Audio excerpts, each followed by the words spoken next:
যেই জুলাইয়ে বিভিন্ন বিশ্ববিদ্যালয়ের ছাত্র সংগঠনগুলো এক হয়ে শেখ হাসিনাকে গদি ছাড়া করেছিল, সেই জুলাইয়ে ছাত্রদল ছাত্র শিবির তুচ্ছ ঘটনাকে কেন্দ্র করে সংঘর্ষে জড়িয়েছে।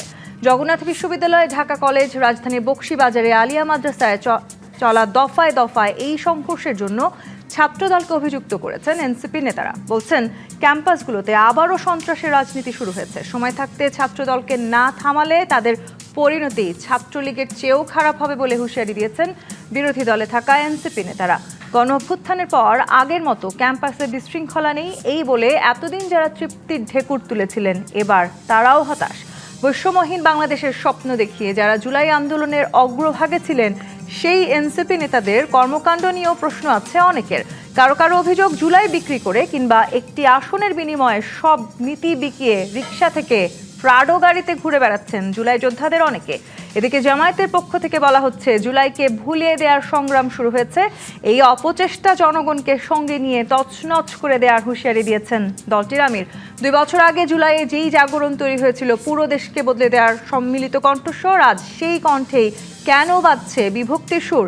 কেন আসছে জুলাইকে ভুলিয়ে দেওয়ার অভিযোগ? তবে কি হাতছাড়া হতে বসছে রাষ্ট্র সংস্কারের সুযোগ? হারিয়ে যেতে বসেছে জুলাইয়ের আদর্শ, নাকি ট্রয়ের যুদ্ধ শেষে ইথাকার রাজা ওডিসিয়াসের মতো জুলাই যুদ্ধও বেঁচে থাকবে প্রজন্ম থেকে প্রজন্মে?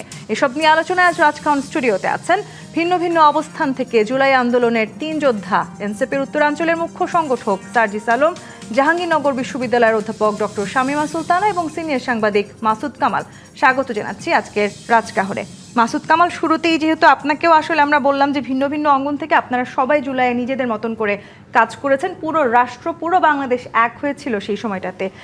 2 বছর মানে এখন আমরা দ্বিতীয় বর্ষপূর্তিটা উদযাপন করতে পারি নাই। আজকেই আমরা দেখতে পেলাম যে সেই ছাত্র যারা আসলে ফ্রন্টলাইনে ছিলেন, সম্মুখভাগে ছিলেন, যাদের ডাকে পুরো বাংলাদেশে এক হয়েছিল, তাদের মাঝে আজকে একটা সংঘর্ষ। মানে প্রধানমন্ত্রী নিজে যখন আজকে বললেন জুলাই আসলে কারো মানে কোনো রাজনৈতিক দলের নয়, জুলাই বাংলাদেশের জনগণের, সেই দিনটাতে দাঁড়িয়ে এই সংঘর্ষকে আমাদের দেখার কথা ছিল না, কিন্তু এটা অবধারিত ছিল। এটাই স্বাভাবিক, কারণ 24শে জুলাই একটা কমন ভিলেন ছিল। সবাই মিলে ওই একজন কমন ভিলেনের বিরুদ্ধে লড়াই করেছে। এই মুহূর্তে তারা সবাই মনে করতেছে যে ওই ভিলেন আর আসবে না, অতএব ওইটা নিরাপদ। এখন আমরা মারামারি করব যে মাঠটা কার দখলে কি নিতে পারে, এই জন্য। এবং এই মানসিকতার কারণে এখন তারা এটা করতেছে। মানে এটা খুব স্বাভাবিক, এটা অবধারিত। কারণ অবধারিত এই কারণে যারা ছিল, এই যে যারা মারামারি করতেছে, এরা কেউ কিন্তু মানে বৃহত্তর ঐক্যের কথা চিন্তা করে নাই। এরা কেউ একটা ঐক্যবদ্ধ জাতির কথা চিন্তা করে নাই। এদের সবার চিন্তা ছিল যে আমি ক্ষমতায় যাব। এদের সবারই চিন্তা ছিল আলাদা আলাদাভাবে যে আমি আমার মতো করে এই কেকের কত বড় অংশটা আমি আমার দখলে নিতে পারি, সেই চিন্তা ছিল। এখন যখন তাদের কমন এনিমি, তাকে তারা মনে করতেছে সে মাইনাস হয়ে গেছে, এখন আমরা নিজেরা মারামারি করবো এবং কেকটার বড় অংশ আমার কাছে নিব। যারা আজকে বলতেছে যে শিক্ষা প্রতিষ্ঠানের ছাত্র সংগঠন মানে ছাত্র রাজনীতি থাকবে না, তারা কি ছাত্র রাজনীতি করতো না? তারা তো করতো। তাদের যখন কেউ বলে, যখন কোনো একটা সংগঠন বলে যে শিক্ষা প্রতিষ্ঠানের ছাত্র রাজনীতি থাকবে না, তখন আসলেই তারা কি উচ্চারণ করে এটা ইম্পর্টেন্ট না। ইম্পর্টেন্ট হলো আমরা কি শুনি। আমরা শুনি যে শিক্ষা প্রতিষ্ঠানে কেবল আমাদের রাজনৈতিক দল থাকবে, আর কেউ থাকবে না। সেটা কি একেবারে পুরনো যে রাজনৈতিক দল সেখান থেকে শুরু হয়ে এখন সবচাইতে নতুন যে রাজনৈতিক দল এনসিপি, তাদের মধ্যে আপনি একই রকম জিনিস দেখতে পাচ্ছেন? এনসিপি তো আপনার জামাত এবং বিএনপির তুলনায় আসলে খুবই ছোট, কাজে তারা এখানে মারামারি করতে যাচ্ছে না। তাদের বক্তব্যটা হলো ওরা মারামারি করে ছিটি ফোটা যা পাবো ওইটা আমরা খাবো। ওই আমি যে কেকের কথা বলতেছি, ওই কেক তো খাবে জামাত এবং শিবির এবং ছাত্রদল। তো ওখান থেকে যা থাকবে সেটা তারা ওই আরামের মধ্যে যা তারা চিড়ে চাপটা হবে নাকি? তারা তো নিজের কোনো লাভ নাই। কিন্তু বাট শুনেন ভাই, মূল সমস্যাটা হলো মানসিকতার। আপনার মানসিকতাটা কি, সেটা ইম্পর্টেন্ট। আপনার হাতে ক্ষমতা থাকলে মারামারি করবেন, ক্ষমতা কম থাকলে ডিফেন্ড করবেন, আরও কম থাকলে লুকিয়ে চুরিয়ে দেখবেন। কিন্তু মেন্টালিটি আসল। মানসিকতার দিক দিয়ে আমি মনে করি আমি হতাশ যে পলিটিক্যাল পার্টিগুলো এখন রাজ করছে, তাদের মানসিকতা ভালো না ভাই। মানে সেই পরিবর্তনটা তো আসলে আমরা দেখতে চেয়েছিলাম। এই যে মানসিকতার কথা আপনি বলছেন কিংবা রাজনৈতিক প্রতিহিংসার কথা আপনি বলছেন, সেটি দীর্ঘ 16-17 বছর আমাদেরকে দেখতে হয়েছে। ডক্টর শামীমা সুলতানা, এই পরিবর্তনের জন্যই তো এই গণ অভ্যুত্থান হলো। সেই গণ অভ্যুত্থানের 2 বছর যেতে না যেতেই আমরা দেখলাম একটা সুস্পষ্ট বিভক্তি সুর, এবং সেটিও কিন্তু বিভক্তিটাও শুরু হয়েছে এই জুলাইকে কেন্দ্র করে। মানে জুলাই আসলে কার, এরকম একটা প্রশ্ন সামনে এসে কেন দাঁড়িয়ে পড়লো? অনেক ধন্যবাদ আপনাকে, সেই সাথে আমার সম্মানিত যে 2 সহ আলোচক এবং যারা দর্শক আছেন সবার প্রতি শ্রদ্ধা জানিয়ে আমি শুরু করতে চাই। দেখেন যে আসলে জুলাই আগস্ট কেন অপরিহার্য হয়ে পড়েছিল, সেই জায়গাটা কিন্তু আমাদের চিন্তা করতে হবে।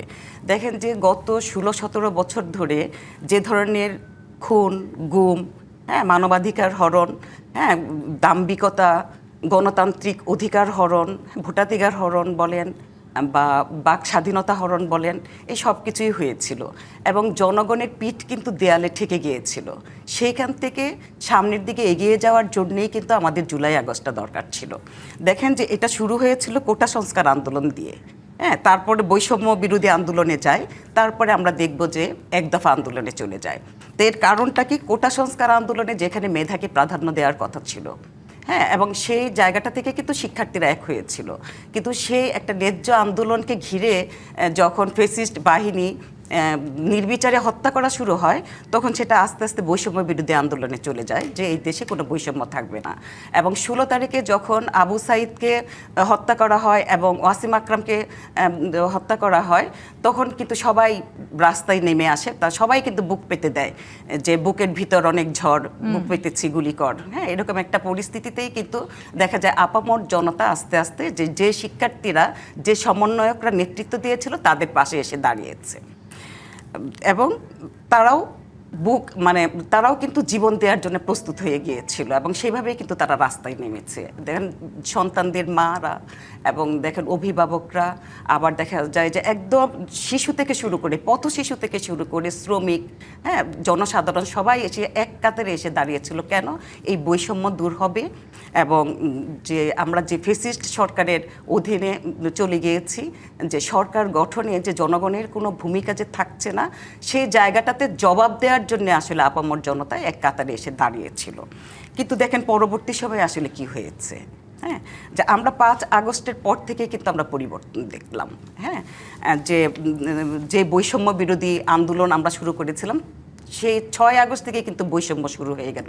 কিভাবে বৈষম্য শুরু হলো দেখেন, যেখানে নারীরা সেফগার্ড হিসেবে কিন্তু কাজ করেছিল, প্রতিটা মিছিলে প্রতিটা জায়গায় মারা নেমেছিলেন, কিন্তু সেই জায়গায় নারীদেরকে 6 তারিখ থেকে নানানভাবে হেনস্থা করা হয়েছে। সেটা আপনি কক্সবাজারের কথা বলেন, সেটা ঢাকা বিশ্ববিদ্যালয়ের কথা বলেন, বিভিন্ন জায়গায়, চট্টগ্রামে দেখেন যে এক নারীকে, এমনকি নির্বাচনেও নারীদের ক্ষেত্রে একটা সুস্পষ্ট বৈষম্য আমরা দেখতে পেলাম। অবশ্যই, এবং সেটা না শুধু, আপনি দেখেন যে 12 তারিখের আগ পর্যন্ত নারীদেরকে নিয়ে বাজেভাবে মানে মন্তব্য করা। আপনি নিজেও একটা সাহসী পদক্ষেপ নিয়েছিলেন সেই সময়।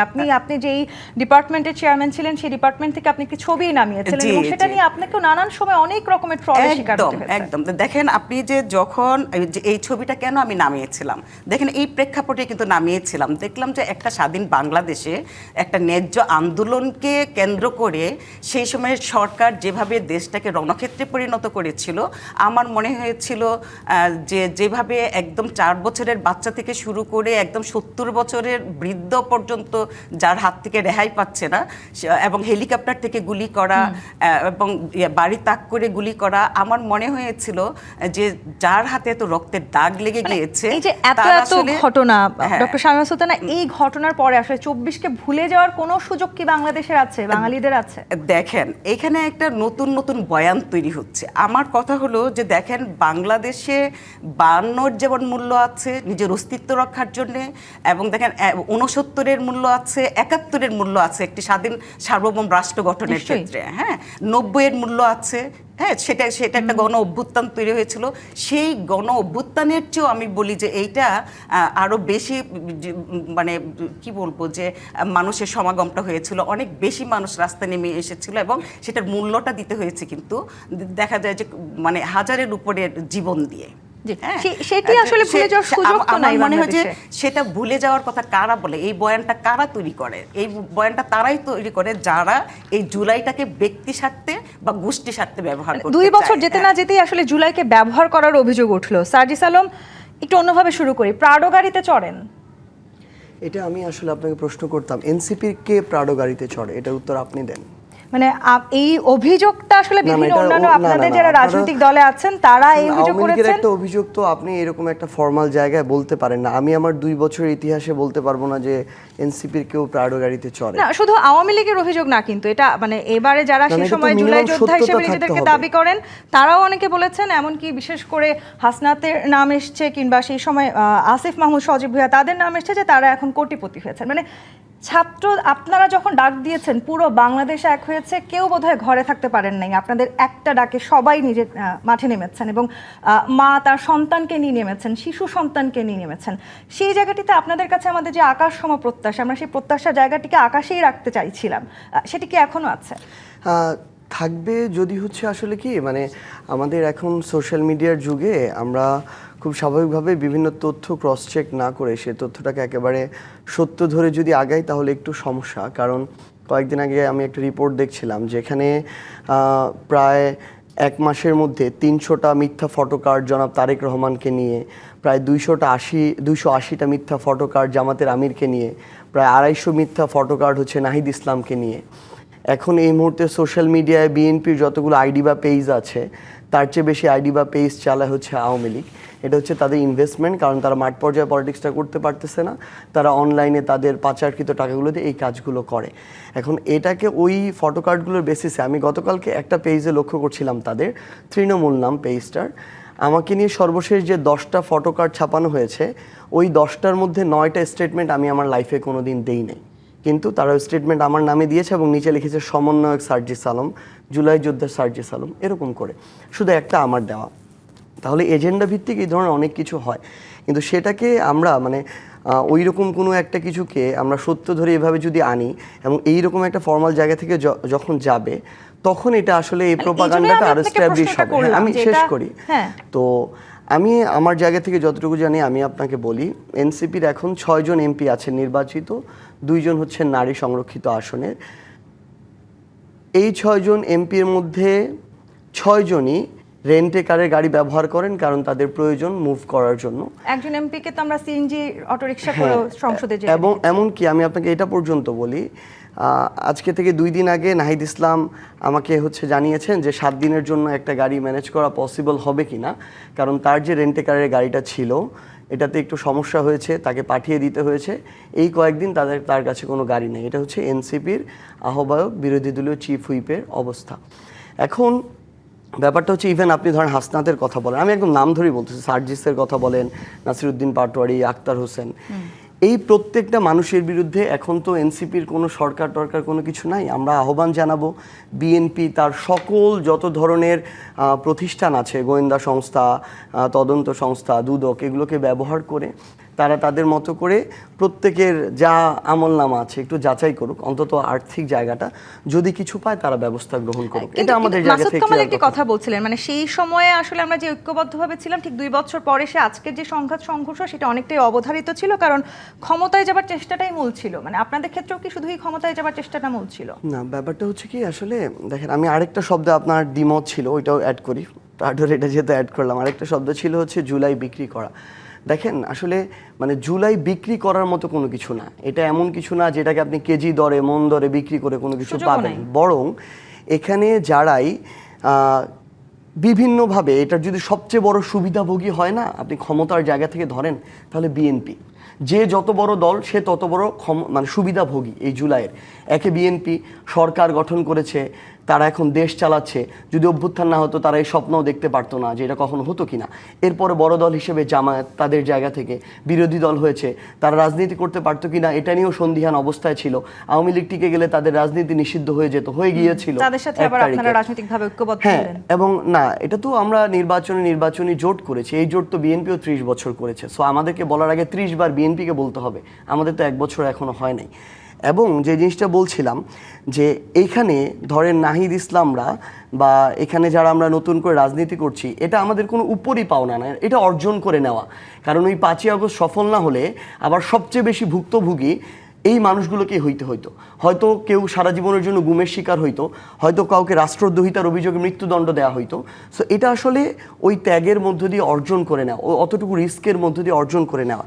এখন বর্তমানে আসলে যেটা দেখছেন, ভাই একটা কথা বলেছেন যে তখন আমাদের লক্ষ্য উদ্দেশ্য একটা ছিল, একটা স্বৈরাচারের পতন, এবং এখন যেটা হয়েছে যে ওই আংশিক উদ্দেশ্য এক দফা দুইটা বিষয় ছিল, স্বৈরাচারের পতন আর নতুন রাজনৈতিক বন্দোবস্ত। সো ওইটা স্বৈরাচারের পতন পর্যন্ত আমরা এগ্রি ছিলাম, কিন্তু নতুন যখন আমি সিস্টেমটা গড়ব, এই জায়গায় খুব স্বাভাবিকভাবেই একটা অভ্যুত্থানের পরে প্রত্যেকটা রাজনৈতিক দল তাদের যে ক্ষমতার যে জায়গাটা সেটাকে কীভাবে বৃদ্ধি করা যায়, দ্রুত নির্বাচনের মাধ্যমে ক্ষমতায় যাওয়া যায়, এই বিষয়গুলো প্রায়োরিটিতে এসেছে।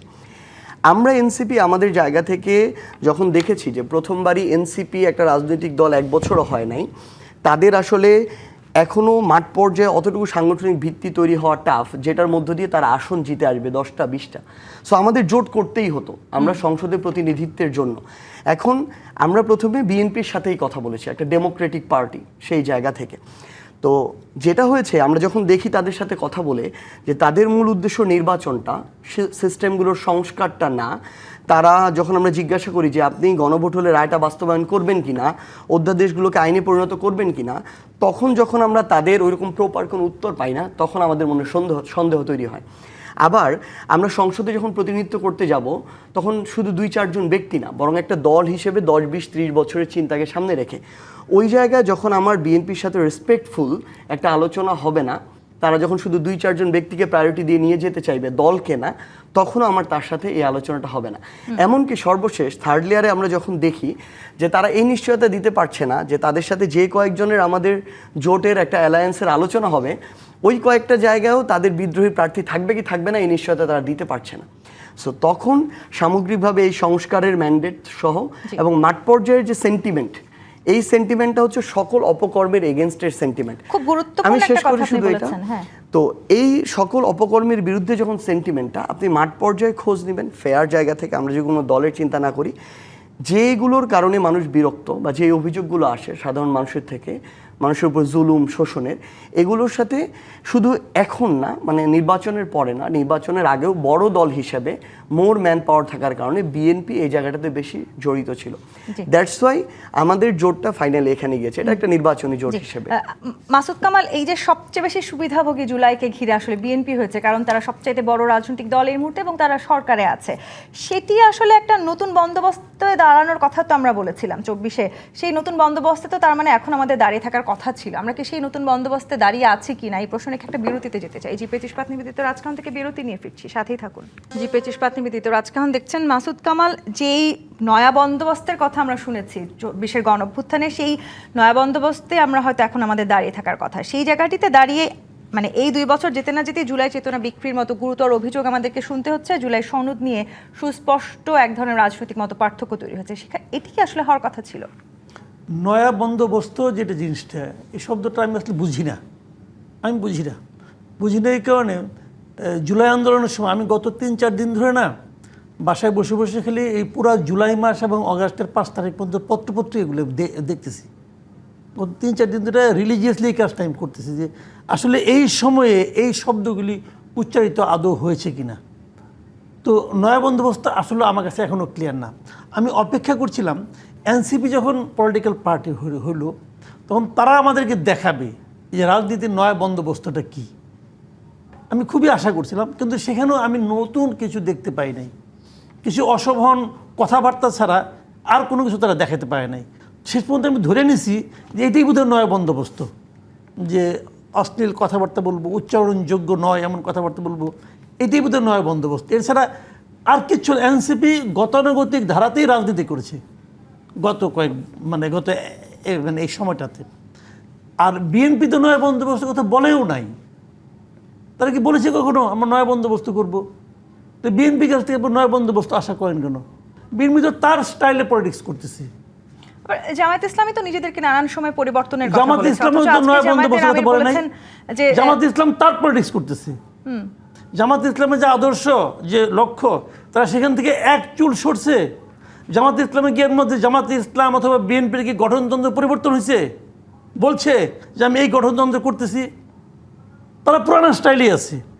আজকে জামায়াতের আমির যখন বলেন যে কেউ জুলাইকে ভুলে দেওয়ার একটা ষড়যন্ত্র করছে, যদি সেই ষড়যন্ত্র হয় তাহলে তিনি মানে তছনছ করে দেবার মতন হুমকিও দিয়েছেন। উনি যে জুলাইকে ভুলে যাওয়ার ষড়যন্ত্রের কথা বলতেছে, উনি যেভাবে জুলাইকে মনে রাখেন সেভাবে কি এনসিপি জুলাইকে মনে রাখে, সেভাবে কি বিএনপি জুলাইকে মনে রাখে, অথবা তাবৎ পলিটিক্যাল পার্টিগুলো যেভাবে জুলাইকে মনে রাখে? আমি কোনো পলিটিক্স করি না, কোনো পার্টি করি না, আমি কি সেভাবে মনে রাখি? প্রত্যেকটা মানুষের আলাদা আলাদা প্রত্যাশা ছিল, এবং সেই প্রত্যাশাটা কি জানেন, একটা জায়গায় সবার মিল ছিল। সেই মিলটা হলো আমরা ওই সময়ের দুঃসহ অবস্থা থেকে মুক্তি চেয়েছি, যে গণতন্ত্রহীনতা ছিল তার হাত থেকে মুক্তি চেয়েছি, যে স্বৈরাচারী শাসন ছিল তার হাত থেকে মুক্তি চেয়েছি, যে নির্লজ্জ দলীয়করণ ছিল তার হাত থেকে মুক্তি চেয়েছি। আমরা চেয়েছি। তারা কি চেয়েছে? বিএনপি চেয়েছে? বিএনপি যদি দলীয়করণ থেকে মুক্তি চাইতো তাহলে তো বিএনপি এরকম নির্লজ্জভাবে দলীয়করণ করতো না। এখন তারা বিএনপি করতেছে না। বিএনপিও তো নতুন বাংলাদেশের কথা বারবার বলছে। বলা আর করা তার এক জিনিস। বলে তো সবাই, যে লোক চুরি করে সে বিসমিল্লাহকে চুরি করে, এতে কি চুরি জায়েজ হয়ে যায়? হয়। বিএনপির দলীয়করণ, বিএনপির 31 দফার মধ্যে কি দলীয়করণের বিরুদ্ধে বলা হয় নাই? বিএনপি দায়িত্ব নেওয়ার পরে তো দলীয়করণ শুরু করে 6টা সিটি কর্পোরেশন বলেন, জেলা পরিষদ বলেন, এবং সর্বশেষ দেখলাম 12টা প্রতিষ্ঠানে কর্পোরেশনে ছাত্রদল যুবদল হইলেই হলো। মানে এই অভিযোগ কিন্তু আবার জামায়াতের বিরুদ্ধেও আছে। মানে জামায়াত ইসলামীও যখন আসলে আমি কি জামায়াত ইসলামকে ভালোবাসি? সরকার ছিলেন তখন তারা বিভিন্ন বিশ্ববিদ্যালয়ে নিজেদের ভিসি নিয়োগ আপনি আমার করেছেন। ওই কথা বলেন কেন? আপনি আমার কথা শুনলাম কি বলছি? আমি কি জামাতকে দুধে ধোয়া তুলসী পাতা বলছি? বলি নাই তো। ওরা চান্স পায় নাই, করে নাই। আগে অন্তর্বর্তীকালীন সরকারের সময় চান্স পাইছে, করছে। তখন এনসিপিও চান্স পাইছে, এনসিপিও করছে, বিএনপিও করছে। এখন খালি বিএনপি একলা চান্স পাইতেছে, এখন বিএনপি করতেছে। জামাতের ভিসি সরাই নিয়ে বিএনপির ভিসি ঢুকাচ্ছে, বিএনপির দলীয় ভিসি ঢুকাইয়া তার পাশে বসে তারেক রহমানকে বলাচ্ছে যে আমরা শিক্ষাঙ্গনে দলীয়করণ চাই না।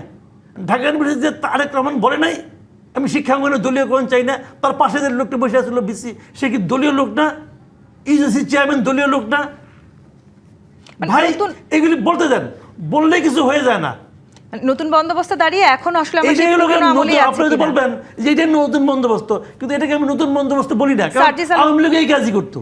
মানে এই যে নতুন বন্দোবস্তের কথা আমরা বলছি, বিশেষ করে আপনাদের জায়গাটিতে আসলে আমাদের যে প্রত্যাশা ছিল সেখানে এনসিপিও আসলে নতুন কিছু দেখাতে পারে নাই বলে যে অভিযোগ মাসুদ কামাল করলেন, কিংবা জামায়াত ইসলামীর সাথে এই যে আপনাদের রাজনৈতিকভাবে ঐক্যবদ্ধ হওয়া যথেষ্ট সমালোচনার মুখোমুখি হলো। মানে এইরকম একটা রাজনৈতিক দলের সাথে আপনি যদিও একটু আগেই বলেছেন বিরতির আগে কেন হয়েছেন, এরপরও এই সমালোচনাগুলোকে এই নতুন বন্দোবস্তে নতুন বাংলাদেশে দাঁড়িয়ে আসলে আপনারা কিভাবে দেখছেন? না, প্রথমত হচ্ছে আমরা যে কোনো সমালোচনা আমরা এটা অ্যাকসেপ্ট করি, এটা নিয়ে আমাদের কোনো সমস্যা নেই। কিন্তু আমরা যেটা, আপনি যদি শুধু এটাই বলেন, দেখেন বাংলাদেশে বর্তমানে এক্সিস্টিং বড় দুইটা পলিটিক্যাল পার্টি যদি আমি বলি, প্রথমে বিএনপি আসবে, এরপরে জামাত, এরপরে আমরা এনসিপি সংসদের জায়গা থেকে বা সংসদীয় আসনের জায়গা থেকে আমরা নিজেদেরকে সেখানে দেখি। এখন ব্যাপারটা হচ্ছে কি, আসলে ধরেন এই যে একটা বস্তাপচা সিস্টেম, এটা কিন্তু শুধু 16 বছরের না, এটাকে 55 বছরেরও যদি বলি তাও কিছুটা কমায় বলা হবে। এটা ধরেন ওই পাকিস্তান আমলের থেকে, ওই ব্রিটিশ আমল থেকে আমাদের কালচারে, মননে, মগজে, চিন্তায়, চেতনায় এই জিনিসটা চলে আসছে। সো সেটা থেকে চাইলেই 1-2 বছরে একেবারে বের হয়ে যেতে পারবো, ব্যাপারটা এরকম না।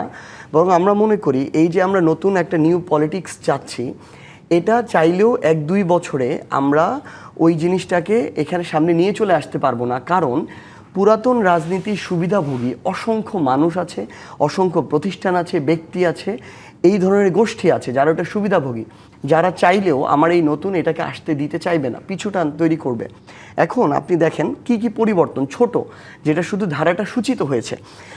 বাংলাদেশে মেজর জিয়াউর রহমান বাংলাদেশের রাষ্ট্রপতি ছিলেন, তার ওয়াইফ বেগম খালেদা জিয়া প্রধানমন্ত্রী হয়েছেন, তার সন্তান তারেক রহমান প্রধানমন্ত্রী হয়েছেন, তার সন্তান জাইমা রহমান স্বপ্ন দেখছেন আগামীতে প্রধানমন্ত্রী হবেন।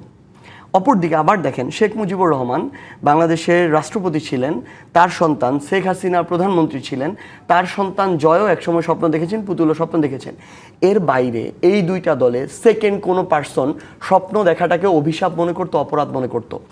এনসিপি প্রথম একটা নতুন চর্চা শুরু করেছে, যেইখানে এই সকল পরিবারতন্ত্রের বাইরে যাদের কোনো রাজনৈতিক এরকম কোনো পলিটিক্যাল বড় কোনো ব্যাকগ্রাউন্ডই পাবেন না, সেই মানুষগুলো এসে রাজনীতি করছে, এমপি হয়েছে, বিরোধী দলীয় চিফ হুইপ হয়েছে এবং দায়িত্বের সাথে একটা রাজনৈতিক দল পরিচালনা করছে। এটা হচ্ছে পরিবারতন্ত্রটাকে ভেঙে আমরা নতুন একটা রাজনীতি পরিবারতন্ত্রের বাইরে দাঁড় করানোর চেষ্টা করছি। এক, দ্বিতীয়ত আপনি একটা দেখেন, বাংলাদেশের সংসদে অনার্স 4th ইয়ারে পড়ে এমন একটা ছেলে আব্দুল হান্নান মাসুদ, সে গিয়ে সংসদ সদস্য হিসেবে তার দ্বীপের মানুষের কথা বলবে এইভাবে যে এই কথা বললে কে মন খারাপ করবে, কে তাকে টেনে ধরবে, কোনো কিছু চিন্তা না করে বলবে। তরুণ প্রজন্মের 30 বছর বয়সের একটা ছেলে একটা বাংলাদেশের পার্টি প্রধান হবে, বিরোধী দলের চিফ হুইপ হবে, এটা বাংলাদেশের 55 বছরের কালচারে ছিল না। এই জায়গাগুলোতে আপনাদের উপর অনেক ভরসা ছিল আমি একটু মানুষের। শেষ করি, হ্যাঁ। এটা আরেকটা ব্রেকডাউন, আরেকটা নতুন সূচনা যে তরুণদের নেতৃত্বে এই রাজনীতি। 3 নম্বরে আপনি দেখেন আমার পার্টির 6 জন এমপি, তার আপনি ফেসবুক সোশ্যাল মিডিয়া পেজগুলো ফলো করবেন, ইচ অ্যান্ড এভরি টাকা সরকারি যত বরাদ্দ যায় প্রত্যেকটা টাকার হিসাব অনলাইনে সোশ্যাল মিডিয়া এসে লাইভে দিয়ে দেওয়া হয়। এটা দেখার পরও বাংলাদেশে কোনো বিএনপির কোনো এমপিকে আমরা এখন পর্যন্ত সেটা করতে দেখি নাই। তাহলে প্রথম এই জিনিসটা আবার এনসিপি তার জায়গা থেকে চালু করলো। সংসদে দাঁড়িয়ে জনাব হাসনাত আব্দুল্লাহ ওই ধরনের যারা মিডিয়া মাফিয়া আছে, যারা বিজনেস মাফিয়া আছে, তাদের বিরুদ্ধে ওইখানে দাঁড়িয়ে কথা বলে। এমনকি আমার পার্টির আহ্বায়ক ওইখানে যদি এমন কোনো এমপি মন্ত্রীও থাকে যারা পিছন থেকে ওই পুরাতন বন্দোবস্তটাকে টেনে ধরার চেষ্টা করছে, এস আলমকে শেল্টার দেওয়ার চেষ্টা করছে, নাম ধরে কথা বলে।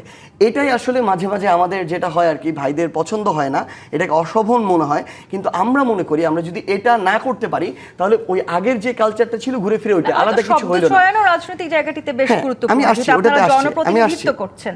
আসছি তো সেই জায়গা থেকে এটা হচ্ছে জাস্ট সূচনা একটা। আমরা কখনো বলছি না যেটা আমরা চাই ওইটা হয়ে গিয়েছে, ওইটা সেদিনই হওয়া সম্ভব। একটা দল তৃতীয় রাজনৈতিক দল হিসেবে ওইটা কোনো এস্টাবলিশ করতে পারবে না। একটু আমি আপনাকে থামাই, অন্তর্বর্তীকালীন সরকারের আমলে মানে আপনি যে কথাগুলো বলছেন সেই স্বপ্নটাই তো আমরা দেখেছিলাম, সেই জায়গাটিতেই আস্থা ছিল। ঠিক অন্তর্বর্তীকালীন সরকারের আমলে আপনাদের নানান কর্মকাণ্ড কিংবা যে ধরনের সমালোচনা ছিল, সেই সমালোচনার জন্য কি এই আস্থাটি হারালো বাংলাদেশের কি জনগণ? সমালোচনা ছিল? মানে বিভিন্ন সময় আপনাদের যারা আসলে উপদেষ্টা হয়েছেন তাদেরকে নিয়ে নানান রকমের দুর্নীতির অভিযোগ ছিল বা এরকম নানান না না, আলোচনা ওইটাই তো ছিল। মানে দুঃখজনক কথা কোনটা আসলে, মানে এগুলো বললে যেটা হয় পিআর অনেক পাওয়া যায়, ভিউজ বেশি হয়, দ্যাটস ওয়াই সবাই এটা বলে। কিন্তু আমরা তো এটা জানতে চাই, এই যে এত এত অভিযোগগুলো মানে আনা হয়েছে বিভিন্নভাবে। আমরা সব অভিযোগগুলো প্রথমে দেখেছি আওয়ামী লীগের ফেক প্রোপাগান্ডা পেজ দিয়ে, পরে মাঝে মাঝে কিছু বিএনপির লোকজন এটাকে সার্কুলেট করেছে, মাঝে মাঝে অন্যান্য দলের তারাও সার্কুলেট করেছে। কিন্তু এরকমই যদি হয়, আপনারা এখন তো বিএনপি সরকার, আমাদের না, তাহলে আপনারা এগুলো যাচাই বাছাই করেন, এগুলোর বিরুদ্ধে ব্যবস্থা নেন, আমাদের তো এটাতে কোনো সমস্যা নেই। কিন্তু না বলে শুধুমাত্র গড়পড়তা একটা জিনিস। ইভেন আপনি একটা জিনিস দেখেন, আমার উপদেষ্টা ছিল 2 জন এনসিপির, এর মধ্যে জনাব নাহিদ ইসলাম 6 মাসও ছিলেন না 2 বছরের সরকারে, এসে উনি দলে চলে এসেছিলেন ফেব্রুয়ারি মাসে। তাহলে আমার 25 জন টোটাল উপদেষ্টা ছিলেন, একজন প্রধান উপদেষ্টা ছিলেন, সেই জায়গায় বাকি 23 জন কিংবা একটা সরকারের দায়ভার তো আমার এনসিপির উপর চাপিয়ে দেওয়ার কোনো ডক্টর শামীমা সুলতানা, নানা সময় আমরা দেখেছি এনসিপি কে টার্গেট করে আসলে অনেক কিছু বলা হয়েছে, বিশেষ করে ট্যাগিং, গুপ্ত কিংবা মব তারা সৃষ্টি করে, এই ধরনের যে শব্দগুলো বলা হয়। মানে এনসিপির অনেক নেতাকর্মীরা গুপ্ত হয়ে জামাত কিংবা আওয়ামী লীগে ছিলেন দীর্ঘদিন সময়। দেখেন এই জায়গা থেকেই আসলে আমি একটু বলতে চাচ্ছিলাম যে দেখেন যে এনসিপি যারা হয়েছেন তারাই তো আসলে কয়েকজন সমন্বয়ক ছিলেন এবং গুরুত্বপূর্ণ সমন্বয়ক ছিলেন। তারা কিন্তু মিছিলের সামনে ছিলেন, তারা নেতৃত্ব দিয়েছিলেন। তো তাদের এই নেতৃত্ব কিন্তু মানুষ বিশ্বাস করেছিল, সেই বিশ্বাস করেই কিন্তু জনগণ তাদের কাতারে এসে দাঁড়িয়েছিল। কিন্তু আমরা দেখলাম যে 8 আগস্ট থেকেই, তাই তো, যে যখন সরকার গঠন হলো তখন মনে হলো যে মানুষের আশায় সেটা গুড়ে বালি হয়ে গেল। হ্যাঁ, যে এই মানুষ কিন্তু এটা চিন্তাও করে নাই যে সেই যারা সমন্বয়ক ছিল তারা উপদেষ্টা হয়ে যাবে। হ্যাঁ, মানে কিন্তু আমরা তো আবার নতুনত্ব চাইছিলাম না, দেখেন অসুবিধা না, দেখেন নতুনত্ব, দেখেন যে তখন যে নেতৃত্ব, তারা নেতৃত্বে ছিলেন, তাদেরকে বিশ্বাস করেছিল জনগণ এবং আপামর জনতা তাদের পাশে এসে দাঁড়িয়েছিল। এবং শুধু তারা না, সেখানে কিন্তু তারপরে প্রাইভেট বিশ্ববিদ্যালয় বলেন, হ্যাঁ, স্কুল কলেজ বলেন, বিভিন্ন বিশ্ববিদ্যালয়ের শিক্ষার্থীরা বলেন, সবাই কিন্তু তাদের পাশে ছিল। কিন্তু তারা যখন উপদেষ্টা হয়ে গেলেন তখন কিন্তু তারা কাউকে জিজ্ঞেস করেন নাই। হ্যাঁ, তারা কিন্তু নিজেদের মতো করে উপদেষ্টা হয়ে গেলেন। আরেকটা কাজ করতে পারতেন তারা, 2টা কাজ করতে পারতেন, একটা না। একটা হলো যে তারা সবাই মিলে গিয়ে যদি সরকার গঠন করে ফেলতে পারতেন, যে সার্জিস আলম হলো প্রধান উপদেষ্টা, হ্যাঁ, হাসনাত, তারপরে অন্য যারা ছিলেন তারা, মানে তাদের ঘরানার যারা, তাদেরকে নিয়ে সরকার গঠন করে দেশটা পরিচালনা করে দেখাতে পারতেন যে আসলে তারা দেশটা কেমন করে চালাচ্ছেন। তা কিন্তু তারা করেন নাই। তারা কি করেছেন, সবাইকে বঞ্চিত করে, হ্যাঁ, সবাইকে বঞ্চিত করে এবং গুটি কয়েকজন একত্রিত হয়ে, এবং দেখা যায় যে আপনি এই যে সার্জিস আলমকে আজকে সামনে পেয়েছি, তারা যেদিন 31 জুলাই, হ্যাঁ, তারা যেদিন প্রত্যাহার করে নিল যে ডিবি অফিসে, হ্যাঁ, সেদিনই কিন্তু এই যে এবং ঢাকা বিশ্ববিদ্যালয় তখন কিন্তু খালি হয়ে গেল, হ্যাঁ, তখন কিন্তু এই আন্দোলনের হালটা ধরলো কিন্তু জাহাঙ্গীরনগর বিশ্ববিদ্যালয়, প্রাইভেট বিশ্ববিদ্যালয়, বিভিন্ন স্কুল কলেজ। এটা 18 তারিখে ধরেছিল, 31 তারিখ না, একদম 18 তারিখ থেকেই ধরেছিল। কিন্তু যখন আপনারা ফিরে আসছেন বোধহয় 1 তারিখে ফিরে আসছেন, কিন্তু এর মধ্যে কিন্তু তারা 1 তারিখে ফিরে আসছেন, কিন্তু হাল ধরেছেন কিন্তু এর আগে থেকে। দেখেন 18 তারিখ ইয়েতে আমরা এই সহিংসতার বিরুদ্ধে জাহাঙ্গীরনগর বিশ্ববিদ্যালয়ে কিন্তু শহীদ মিনারের পাদদেশে মোমবাতি জ্বালিয়েছে। তাদের অনেক ভূমিকা ছিল প্রত্যেকের জায়গা থেকে, প্রত্যেকে কিন্তু তাদের ভূমিকা সর্বোচ্চটা দেওয়ার চেষ্টা করেছেন। আপনি যে কথাটি বলছিলেন যে এনসিপি সবাইকে বঞ্চিত করেছে, শুধু কি এনসিপি সবাইকে বঞ্চিত করলো? মানে এইটাও তো প্রশ্ন করা যায়। আবার আসিফ মাহমুদ সজীব ভাই বলেছেন যে রাজনৈতিক দলগুলোকে বিশ্বাস করা তাদের একটা বড় ভুল ছিল। এই প্রসঙ্গে আমি ফিরবো। জিপি ইস্পাত নিবেদিত রাজকাহনে আরেকটি বিরতি নিয়ে ফিরছি, সাথেই থাকুন। রাজকাহন, দেখছেন উত্তরাধিকার কারা আসলে জুলাইয়ের, এই প্রশ্ন কেন উঠে গেল এতটুকু সময়? এবং আমরা যখন উত্তরাধিকার নিয়ে আলোচনা করছি, ঠিক একই সময় আপনি আবার বললেন যে এনসিপি সবাইকে বঞ্চিত করছে। এনসিপি তো সরকারি দলে নাই, সবাইকে বঞ্চিত করার সুযোগ আসলে তাদের কতখানি আছে? এবং আসিফ মাহমুদ যেটি বলেছেন যে রাজনৈতিক দলগুলোকে বিশ্বাস করা আমাদের ভুল ছিল।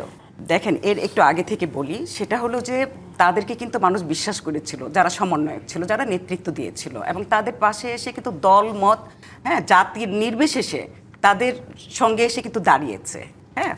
কিন্তু 5 আগস্টের পরে কিন্তু মানুষ আস্তে আস্তে হতাশ হতে শুরু করেছে, হ্যাঁ। এবং যখন অন্তর্বর্তীকালীন সরকার গঠিত হলো, তখন দেখা যায় যে সবাইকে বঞ্চিত করে দিয়ে কারা উপদেষ্টা হবে, নিজেরা উপদেষ্টা হবে, এই জায়গাটার মধ্যে তারা চলে গেল। কিন্তু আমার মনে হয় যে সেই সময়ে যদি সমন্বয়করা যেভাবে নেতৃত্ব দিয়েছিল, সেভাবে যদি জনগণকে নিয়ে থাকতো, তারা কি করতে পারতো? বাংলাদেশটাকে সামনের দিকে এগিয়ে নিয়ে যেতে পারতো। তারা কিন্তু সরকারকে প্রেশার দিতে পারতো। তারা একটা বাংলাদেশ ভালো কাজ করার জন্য একটা প্রেসার গ্রুপে তারা রূপান্তরিত হতে পারত। কিন্তু সেই জায়গাটা কিন্তু তারা ছিল না। তারা ক্ষমতার মধ্যে চলে গেল। যখনই ক্ষমতায় চলে গেল, অন্যদের সঙ্গে কোনো পরামর্শ না করে, তখনই আমার মনে হয়েছে যে এনসিপির যে একটা ভবিষ্যৎ সম্ভাবনা দেখা দিয়েছিল, সেটা নস্যাৎ হয়ে গিয়েছে। আরেকটু কথা বলতে চাই, সেটা হলো যে এইটা কিন্তু কেউ একা ক্রেডিট নিতে পারবে না, কোনো সুযোগ নাই। কারণ তারা যখন প্রত্যাহার করেছিল, তখন হাল ধরেছিল কিন্তু অন্যান্য বিশ্ববিদ্যালয়, প্রাইভেট বিশ্ববিদ্যালয়, এবং প্রাইভেট বিশ্ববিদ্যালয়ের শিক্ষার্থীরা কিন্তু নিহতও হয়েছে, হ্যাঁ, শহীদ হয়েছেন, হ্যাঁ, এবং স্কুল কলেজের বাচ্চারাও শহীদ হয়েছেন কিন্তু, হ্যাঁ।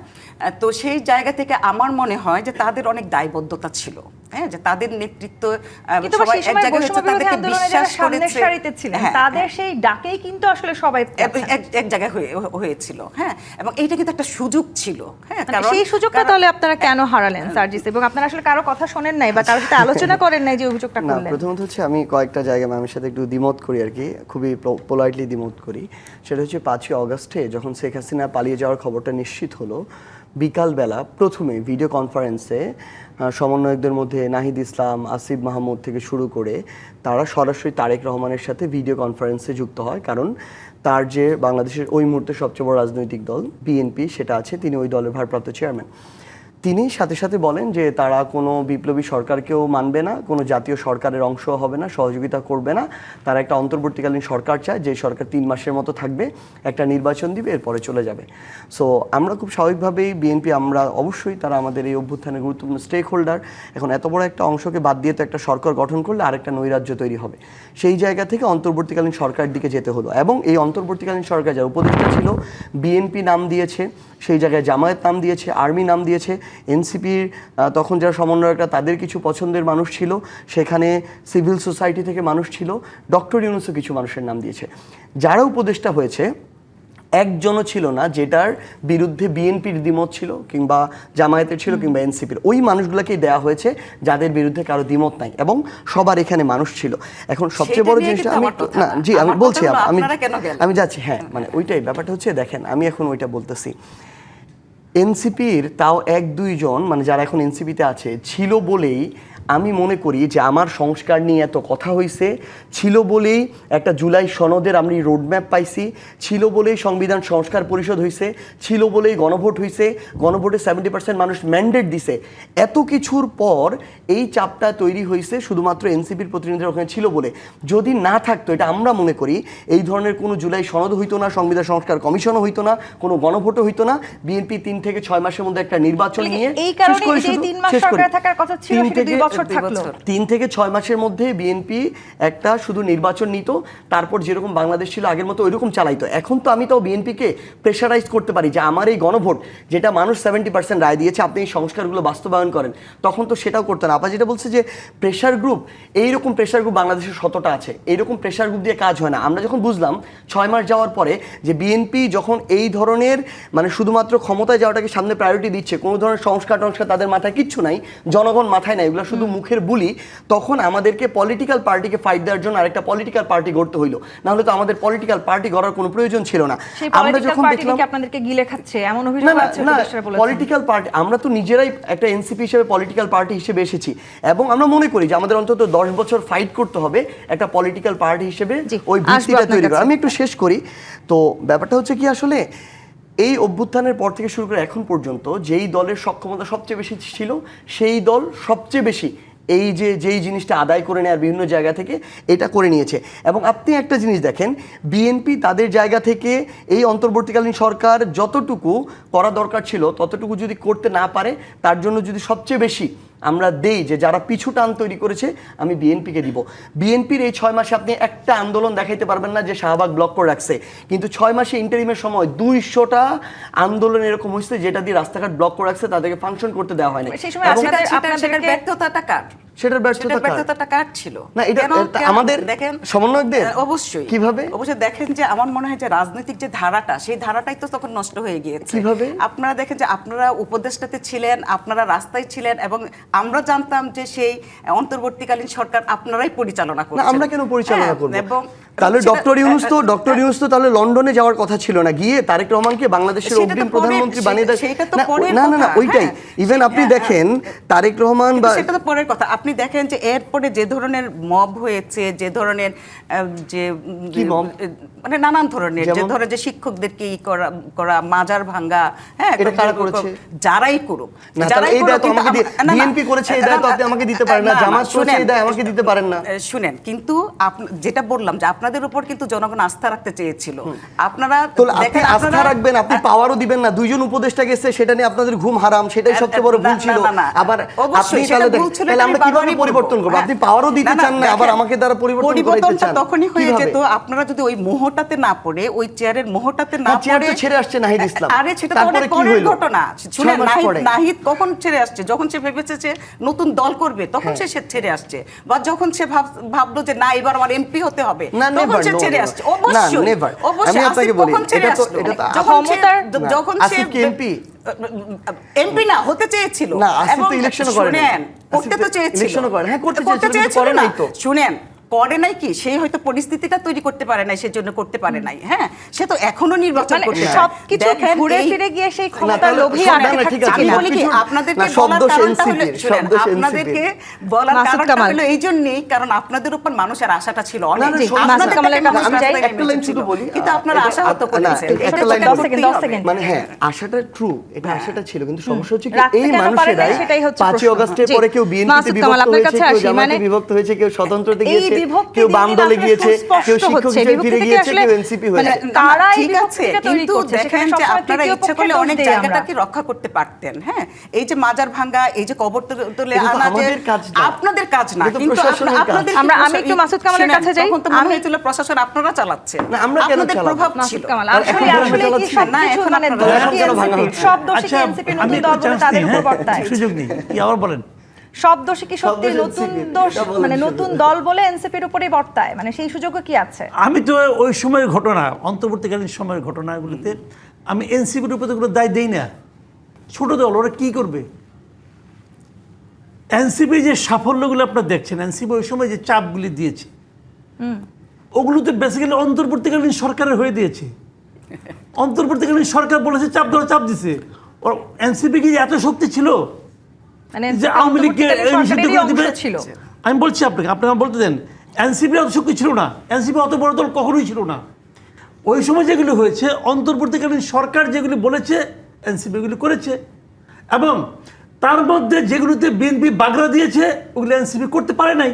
কেন আওয়ামী লীগ নিষিদ্ধ তো বিএনপি ছিল না, কিভাবে কে হলো বললো তাহলে? বিএনপি ছিল না? আমি জানি তো, বিএনপি প্রথম দিকে ছিল না, প্রথম দিকে তো শেষ ইউনূস ছিল পর্যন্ত ছিল না। না। আমি বলি আপনাকে, মাঠে ছিল না কখনো। ভাইয়া শুনেন, প্রথম দিকে তো ডক্টর ইউনূস ছিল না, পরে যখন ইউনূস ছিল, ডক্টর ইউনূস থাকলে তো 8ই আগস্টে আওয়ামী লীগ নিষিদ্ধ হয়ে যাইতো। ডক্টর ইউনূস তো ছিল না। আমি তো সেটা বললাম, ইউনূস ছিল না, কিন্তু যখন নাকি এনসিপি চাপ দিচ্ছে, এনসিপি যখন চাপ দিল আওয়ামী লীগ নিষিদ্ধ করার জন্য, তখন শেষ দিকে এসে নিয়ে বিএনপির সম্মতি না নিয়ে করছে। নো, বিএনপির না, সম্মতি তাহলে দিয়েছে। আওয়ামী লীগের নিষিদ্ধ হওয়া রাজনৈতিক আবার দল দেখেন ছিল কি NCP ছিল না? চেষ্টা করছে প্রেসিডেন্টকে সরানোর জন্য, পায় নাই তো। কি কারণে পায় নাই? বিএনপি কেন পাওয়া নাই? ভাই আমি ঠিক, বলি ঠিক, আপনাকে, শুনেন, ঠিক। আমি বলি পায় নাই, এটা রিয়েলিটি তো ভাই, এটা তো অস্বীকার করার কোনো উপায় নাই। আমি তো আপনার পক্ষে না, বিএনপির পক্ষে না, ঠিক। আমি আমার মতো কইতেছি। একটা কথা মাথায় রেখেন, বড় দলের আলাদা একটা আওয়াজ আছে, ছোট দলের আওয়াজ কম, আওয়াজ বেশি কিন্তু তার পাওয়ার কম, এটা আপনাকে মানতে হবে। অন্তর্বর্তীকালীন সরকারের আমলে যা কিছু ঘটেছে বিএনপি জামাতের সম্মতিতেই ঘটেছে। জি, তার মানে রিয়েলিটি, এটা মানতে হবে। এই যে আমরা এনসিপির Agreed. উপর ভরসা করছিলাম, আমি তো এনসিপির উপর কোনো ভরসা করি নাই। সবাই আসলে তাদের উপর কি ভরসা রাজনীতিতে করবো? ক্ষমতার কাছাকাছি যাওয়ার আমি সময় ভরসা পাওয়ার করছিলাম প্র্যাকটিস করতে বিএনপির চায় উপর, কিনা। আমি ভরসা করছিলাম জামাতের উপর, তারা তাদের স্বার্থটা দেখছে। জি, তারপরেও জুলাই আসলে বাংলাদেশের হয়ে থাকুক, জনগণের হয়ে থাকুক, সেই সদ্য প্রত্যাশা রাখতে sensitive চাই। থেকে একটু সরে গেল সার্জিস ভাই। আলম, ডক্টর শামীমা সুলতানা, মাসুদ কামাল, অসংখ্য ধন্যবাদ আজকে রাজখানের সময় দেওয়ার জন্য। দর্শক, আজকের মতো বিদায় নিচ্ছি। জি প্রীতি ইস্পাত নিবেদিত রাজখান থেকে ফিরবো আগামীকাল রাত 10টায় নতুন রাজকাহন নিয়ে। ডিবিসির সঙ্গেই থাকুন।